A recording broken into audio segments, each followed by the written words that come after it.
fiesta. Amén. En el nombre de Jesús. Los hermanos pueden sentarse. Gloria a Dios. Dando gloria a Dios y aleluya.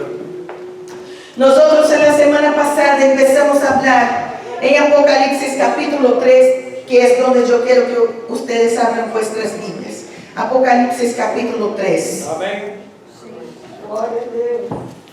Nosotros empezamos a hablar de la iglesia de Sardis. Una iglesia a cual Dios, el Señor Jesucristo, reveló Apocalipsis 3, Revelation 3. Amén. Donde el Señor dio una palabra para Juan, para decir a aquella iglesia en Sardis. Porque había dos iglesias que tenían graves problemas. Una era Sardis y la otra era Laodicea. Sardis, ustedes la semana pasada, yo había dicho a ustedes que Sardis era una ciudad extremadamente poderosa, fortificada, una ciudad rica, una ciudad próspera.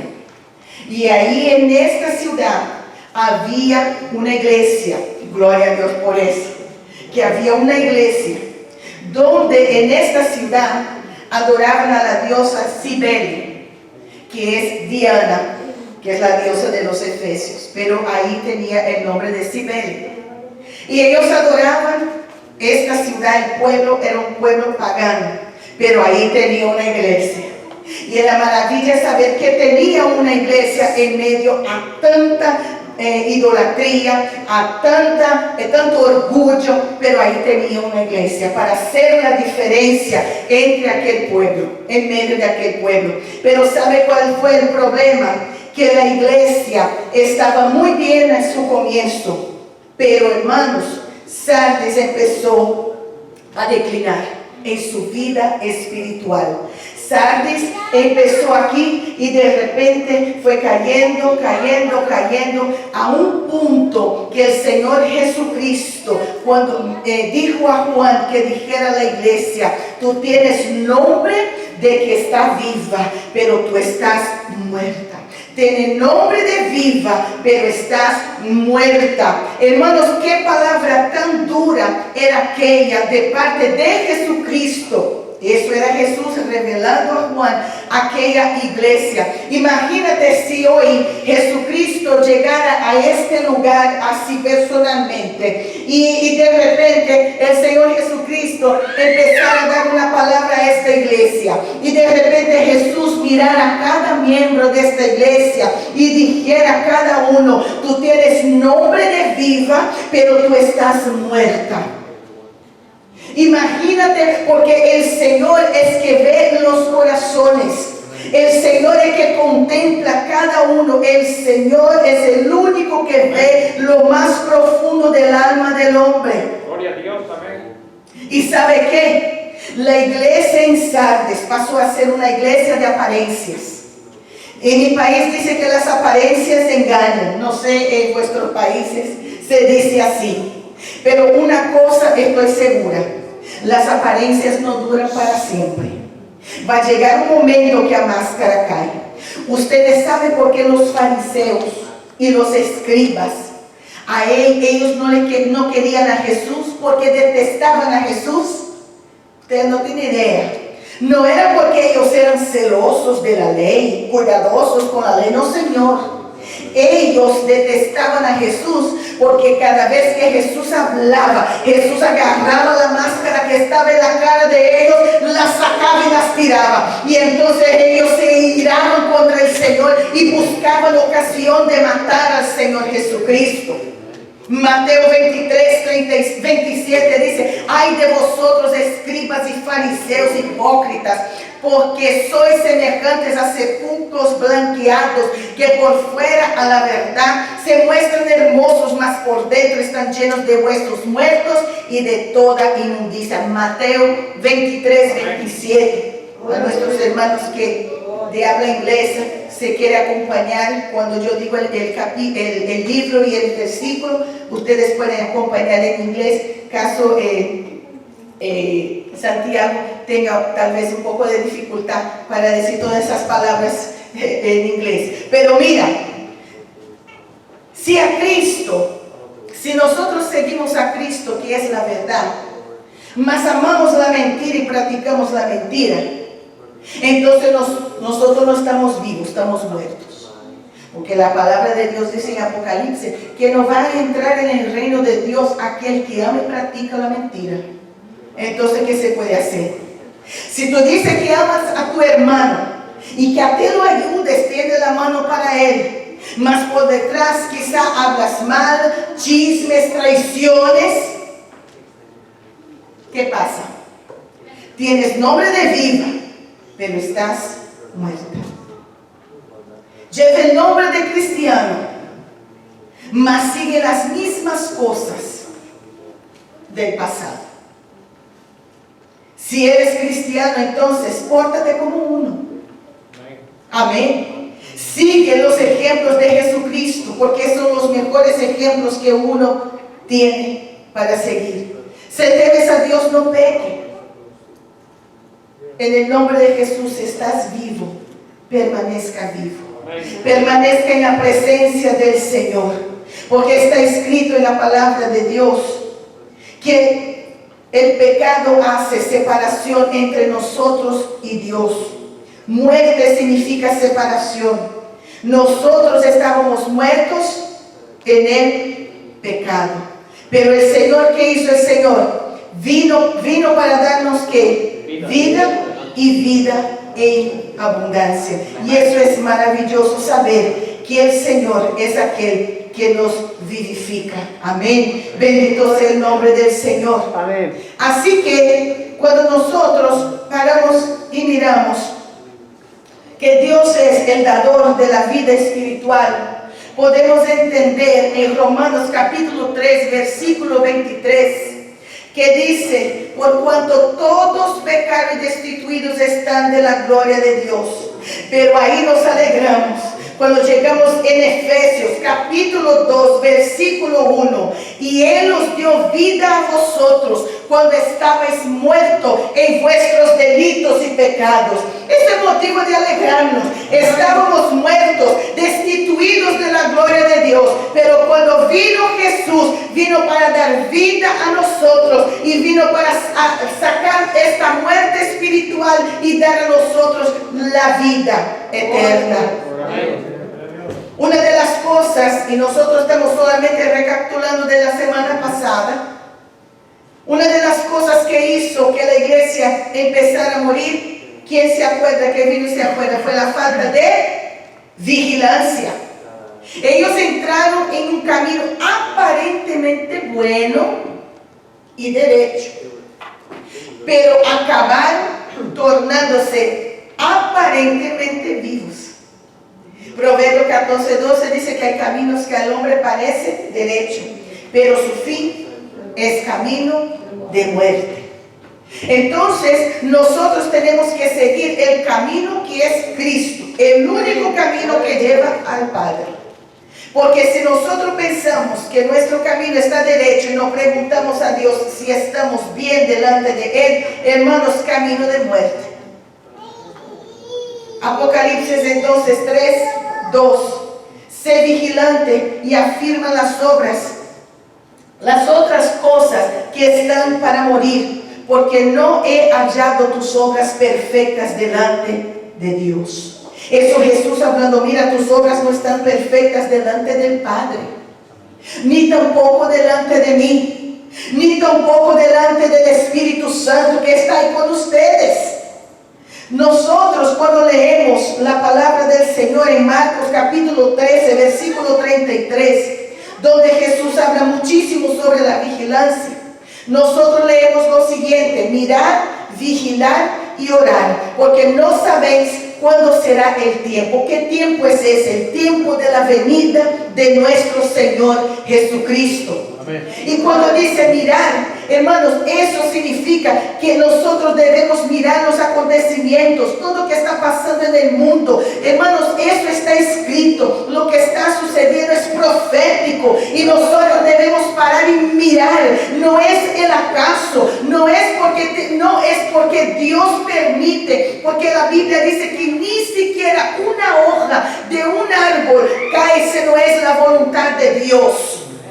Y todo lo que está pasando, tú dices, pastora, pero Dios permite, sí, Dios permite. Y otra vez voy a repetir, Dios permitió todo eso para despertar la iglesia. No es despertar el impío, más a la iglesia. ¿Por qué? Porque la iglesia del Señor Jesucristo está dormida. Ella está con sus ojos cerrados y no puede mirar cuando está con sus ojos cerrados. Por eso es momento de parar, mirar, vigilar.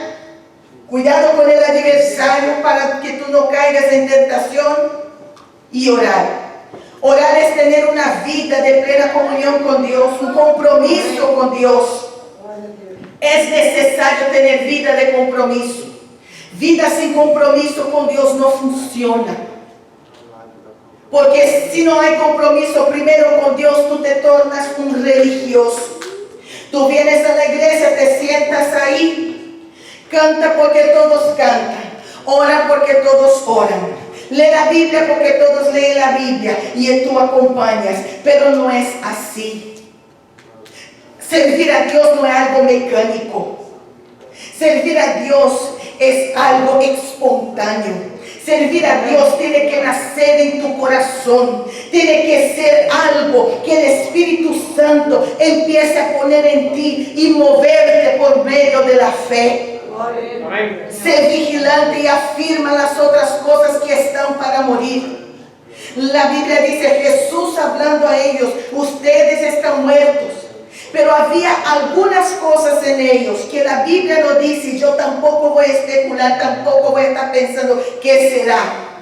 Pero dice que había algunas cosas en ellos que estaban a punto de morirse, a punto de acabarse. Entonces nosotros que estamos aquí en esta noche, incluyendo a esta sierva que está aquí porque sirvo al Señor, Él es el dueño de la iglesia. Nosotros debemos ver, y yo me tengo que mirar a mí y decir, Señor, estoy viva, pero quizá algunas cosas en mí que se están muriendo. Y yo no estoy tomando en cuenta esas pequeñas cosas que se están muriendo en mí. Ya, Señor, no tengo aquel deseo de orar. Ya, Señor, hace una semana, 2 semanas, 3 semanas que no oro, que no tomo tiempo contigo. Señor, hace unos cuantos meses que yo no leo la Biblia como debería leer, como pan de vida para alimentar mi alma. Y tú ya paraste de leer. Mira, se están muriendo esas cosas imprescindibles, esas cosas importantísimas en nuestra vida espiritual. La Biblia Sagrada es pan de vida. La Biblia Sagrada es que nos alimenta. Y si tú paras de leer, tú vas a empezar a morir. Tú vas a empezar a declinar, como sucedió con aquella iglesia. Por eso el Señor dice, mira, afirma. Pone las cosas que todavía están vivas, están a punto de morir, pero todavía están respirando. Ponga otra vez eso a funcionar en tu vida. Vea dónde es que está fallando. Sabes, hermanos, ellos obraron para Dios. Pero ¿saben lo que yo descubrí? Que llegó un punto que ellos pasan a obrar para Dios, pero obrar sin fe. Pastora, ¿qué es eso? Sí, Señor. Y ustedes van a entender por qué. Santiago capítulo 2, versículo 26. James 2:26. Porque como el cuerpo sin espíritu está muerto, así también la fe sin obras es muerta o está muerta. Entonces aquí la fe sin obra es muerta, pero las obras sin fe son imperfectas. Porque aquí está escrito que el Señor dijo así, porque no he hallado tus obras perfectas delante de Dios. La fe sin obras es muerta, pero las obras sin fe son imperfectas. Así que nosotros debemos pedir al Señor, Señor, que cuando yo obre para ti, que yo tenga fe en lo que estoy haciendo.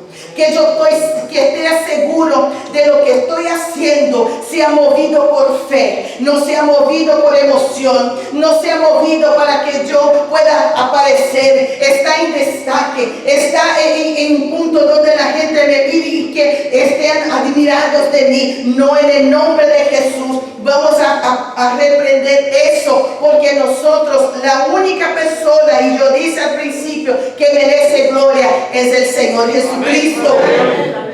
Entonces tenemos que entender eso, que todo que hacemos tiene que ser con fe. Todo que es sin fe es pecado, dice la Biblia. Y otro versículo muy conocido: sin fe es imposible agradar a Dios. Entonces tú puedes obrar para Dios cuanto tú quieras. Obra y obra y obra, hace un montón de cosas en la iglesia, afuera, predicando el evangelio. Pero ¿y la fe? La iglesia se tornó una iglesia religiosa, una iglesia que perdió la visión espiritual, y lo que hacía ya no exaltaba a Dios, porque las obras de ella eran imperfectas. Se olvidó de quien da la vida a la iglesia es Dios. Y dice: sé vigilante y afirma las otras cosas que están para morir, porque no he hallado sus obras perfectas delante de Dios. El versículo 3: acuérdate pues de lo que has recibido y oído, y guárdalo y arrepiéntete, pues si no velas o estás vigilante, vendré sobre ti como ladrón, y no sabrás a qué hora vendré sobre ti. Acuérdate fue la primera cosa que el Señor Jesús dijo a aquella iglesia. La memoria con el pasar del tiempo a veces va fallando, como la mía, por ejemplo, no se va poniendo viejo, es un caso serio. Pero espiritualmente el pastor no nos dice ahora, está aleluya, de gloria a Dios. Bueno, ni modo, déjeme así, pastor. Espiritualmente también eso puede suceder, pero solamente si nosotros dejamos de ejercitar nuestra memoria. Ustedes saben que nosotros, para tener una buena memoria, tenemos que ejercitarla. Espiritualmente no es diferente. Tenemos que ejercitar nuestra memoria espiritual. ¿Y de qué manera? Leyendo la palabra del Señor. Porque yo insisto tanto que esta iglesia pueda leer y meditar en la palabra de Dios, porque es la única fuente que nosotros tenemos, que nos puede guiar en este mundo. Lámpara para mis pies es tu palabra y luz para mi camino. ¿Cómo es que tú vas a caminar en un mundo que está en tinieblas sin luz?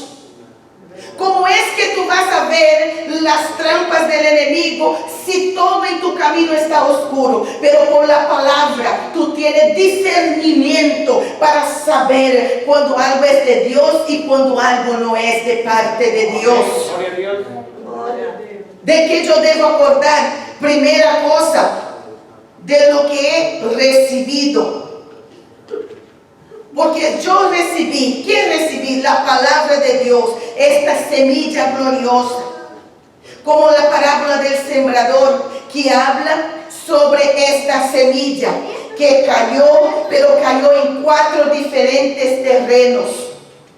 Y el terreno que cayó, la semilla que brotó, que fructificó, fue un terreno que la tierra era buena, que la tierra era fértil, y por eso que fue que fructificó la semilla. Es el tipo de tierra donde cae la semilla. Y la palabra fue entregada a ellos y ellos la recibieron. ¿Sabe por qué? Porque quien recibe tiene que guardar. Si tú recibes algo de alguien, tú lo guardas. ¿Sí o no? Tú lo guardas. Segundo, dice, de oído. Ha recibido y oído. O sea, de lo que oí. La palabra de Dios aumenta nuestra fe. Porque así está escrito que la fe en Romanos 10:17. Así que la fe es por el oír y oír por la palabra de Dios. Amén. Si yo quiero que mi fe aumente, yo tengo que leer y tengo que oír esta palabra. Una iglesia que predica solamente prosperidad, que es la doctrina de la prosperidad, que yo soy 100% against, 100% en contra. Una iglesia que predica solo de prosperidad, ella no está interesada que la fe de la gente aumente. Y tú dices, claro que sí, pastora, quiere que aumente para que dé más. Pero la fe no va a aumentar. Están haciendo más bien que Dios sea su empleado que su Dios. Porque quieren, dame. Yo declaro esa cosa de yo declaro la prosperidad, yo declaro la riqueza en mi vida, yo declaro esto, yo declaro aquello. Y no es así. Usted sabe que solamente los ricos es que van a entrar en el cielo. Pastora, ¿qué es eso? Los ricos de la gracia de Dios. Amén.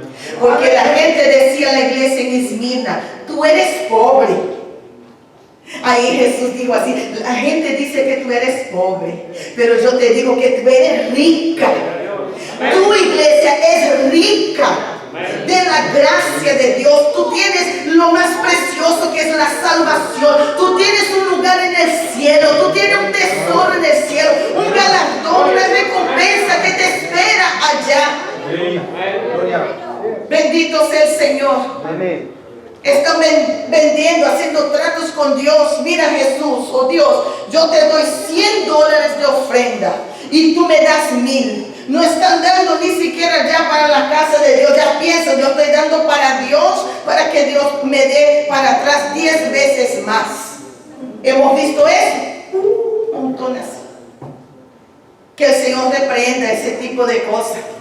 Una iglesia que enseña solo sobre bendición y que las lluvias de bendición, aleluya, pero enseñar sobre bendición y bendición y más bendición y bendición y nos sale, parece un disco rayado. Hermanos, no se puede. ¿Por qué? Porque la iglesia no puede olvidarse de predicar sobre la justificación, sobre la salvación, la regeneración. No puede olvidar de la santificación. La iglesia tiene que predicar la palabra como ella es, porque está escrito en Efesios capítulo 1 versículo 3 que nosotros ya fuimos bendecidos en los lugares celestiales. Es bueno predicar de bendición, aleluya, porque yo sé que ustedes están bendecidos y a veces nosotros, claro, necesitamos otras bendiciones, pero lo que tú necesitas es creer que tú estás bendecido por el Señor. Y si tú necesitas, Señor, necesitas esa bendición lo más pronto posible, Dios te va a bendecir, aleluya, más y más.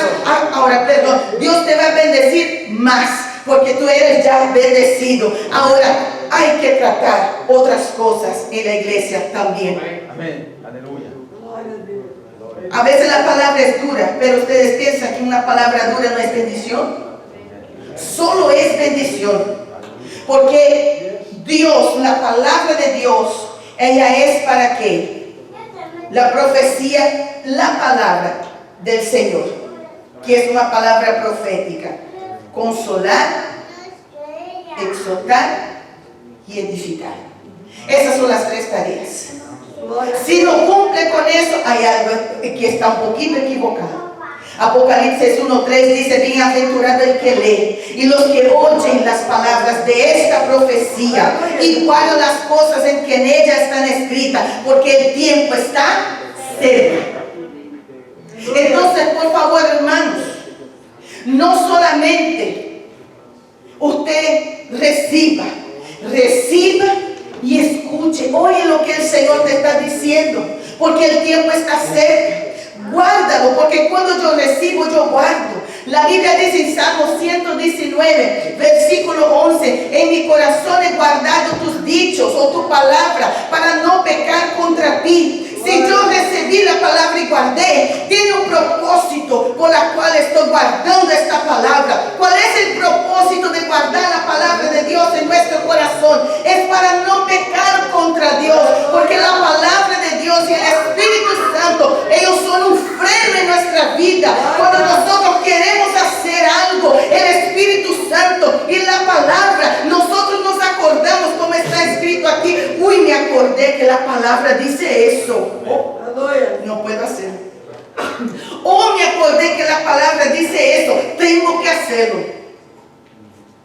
Yo no estoy predicando el evangelio y la palabra dice que tengo que predicar. Entonces voy a predicar.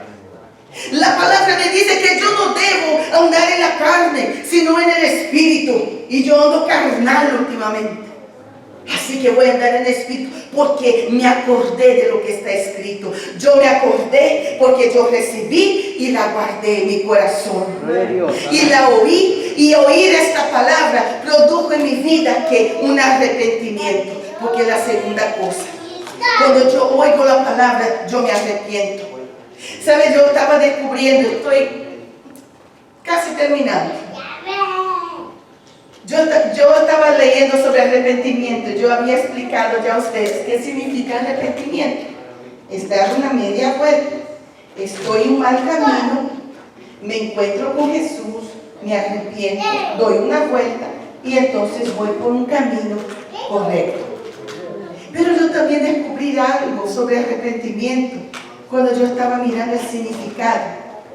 Que se usa esta palabra también para corregir algo que tiene un defecto. Mira, cuando se trata, por ejemplo, de una pintura, de un cuadro, corrección significa una corrección o enmienda que realiza el propio autor en un dibujo o en una pintura. Yo quedé fascinada con eso. Por ejemplo, en las obras de Da Vinci, en un ejemplo que ellos dieron, puede indicar arrepentimientos. O sea, puede indicar que necesita algunas correcciones o alguna enmienda. Y ¿saben lo maravilloso de todo eso? Es que nosotros, seres humanos, fuimos creados por Dios, el autor de la creación. Nosotros, los seres humanos, somos la obra prima de la creación de Dios. Pero esta obra prima fue corrompida por el pecado. Entonces el autor de nuestra vida, Él envía a Jesús. ¿Para qué? Para traer esta corrección. Entonces Jesús ha traído su palabra para que el arrepentimiento llegara hasta nosotros. Y ese arrepentimiento entonces es lo que va a corregir nuestra vida que estaba, porque ya no está, que corrige nuestra vida de pecado y entonces pone en nuestra vida algo nuevo. Aleluya. Ustedes entienden la preciosidad de eso, del Señor tomar en cuenta la obra de la creación y decir: voy a enviar a mi Hijo porque Él es la única persona que puede corregir el error. El error del hombre, porque pecado significa errar el blanco. Así se dice, ¿verdad, pastor? El objetivo. Errar el objetivo o errar en dar en el blanco. En el algo, ¿verdad? Algo en portugués. Algo en portugués. En el blanco es eso mismo. Gloria a Dios. Pero la cuestión es esa. Que nosotros, el pecado, la palabra significa eso. Y todos nosotros erramos. Todos nosotros nos equivocamos. Porque Dios dijo aquí y nosotros tiramos para allá. Pero Jesús vino para corregir todas esas cosas. Amén. La palabra de Dios lleva al hombre a tomar conciencia de sus errores, de su pecado delante de Dios, produciendo el arrepentimiento. O sea, el deseo de un cambio. Y ese cambio, ese arrepentimiento, trae el perdón. Y el perdón trae salvación. Y la salvación da el derecho de entrar en el cielo, donde nosotros muy pronto, yo creo así, vamos a ver el autor de la salvación cara a cara. Amén. Oh, qué día maravilloso. Ver a aquel que murió por mí y me dio el derecho de entrar en el cielo, a tener un contacto directo con el Padre. Bendito sea el Señor. Gloria a Dios. Aleluya. Si nosotros vemos, por ejemplo, la ciudad de Nínive.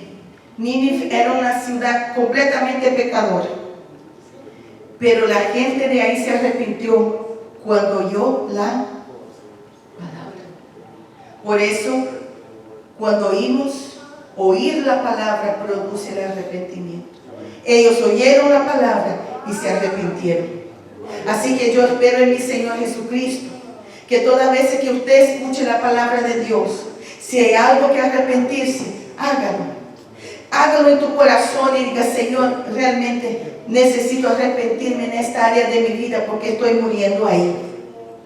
Versículo 3, y aquí voy terminando. Del capítulo 3, versículo 3. Acuérdate pues de lo que has recibido y oído, y guardado y arrepentirte. Pues si no velas, vendré sobre ti como ladrón, y no sabrás a qué hora vendré sobre ti. Y déjame decirte algo, que aquí no se refiere solamente a la venida de Cristo.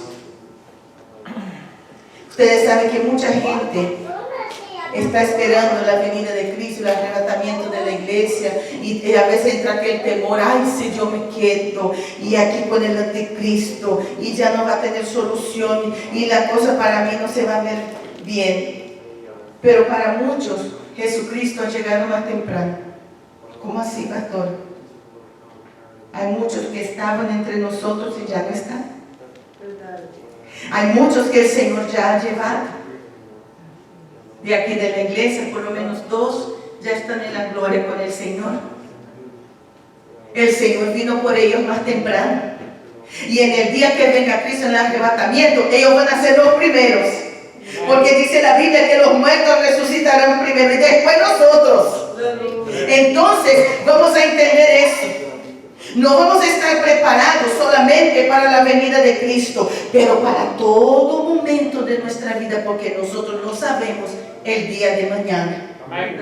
Tal vez esa palabra sea un poquito fuerte, pero hay que decírsela, porque la gente se está haciendo las cosas a su manera, esperando la venida de Cristo, y dice: Cristo dice que va a venir y nunca viene, hace tantos años que dijo, pero Él puede venir para cualquier uno de nosotros hoy mismo.